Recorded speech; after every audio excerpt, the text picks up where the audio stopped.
18 November 2024 একটি প্রজ্ঞাপন যেখানে ডক্টর গাজী মোহাম্মদ সাইফুজ্জামানকে বদলি করার প্রজ্ঞাপন জারি করা হয়, কিন্তু তার ঠিক 24 ঘন্টা ব্যবধানেই আরেকটি প্রজ্ঞাপন জারি করা হয় যেখানে ডক্টর গাজী মোহাম্মদ সাইফুজ্জামানকে বদলি করার প্রজ্ঞাপনটি বাতিল করা হয়।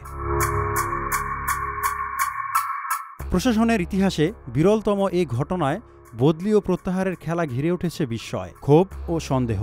জনপ্রশাসন মন্ত্রণালয়ের সর্বশেষ সিদ্ধান্তে দেখা গেছে ডক্টর গাজী মোহাম্মদ সাইফুজ্জামানকে বদলি করার প্রজ্ঞাপন জারি হওয়ার পরদিনই সেই আদেশ রহস্যজনকভাবে বাতিল ও প্রত্যাহার করা হয়েছে।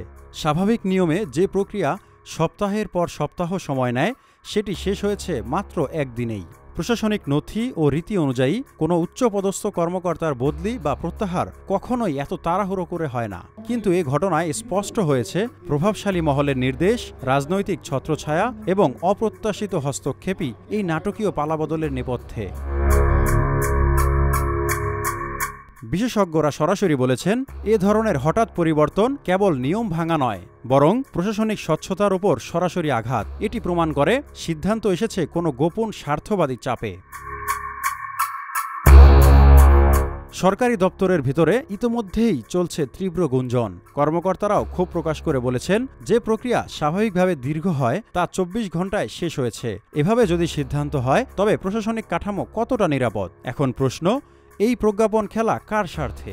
কে বা কারা এর পেছনে শক্তি প্রয়োগ করেছে? ইতিহাসের এই বিরল ঘটনায় সরাসরি উপদেষ্টার হস্তক্ষেপ আছে বলেও অনেকে মনে করেছেন।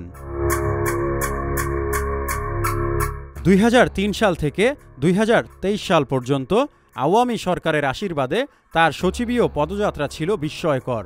মাত্র কয়েক বছরের ব্যবধানে তিনি দ্রুত একের পর এক পদোন্নতি পেয়েছেন। প্রশাসনের স্বাভাবিক নিয়মে যেখানে এক একটি ধাপ পেরোতে দীর্ঘ সময় লেগে যায়, সেখানে তার পদোন্নতি হয়েছে বিদ্যুৎ গতিতে।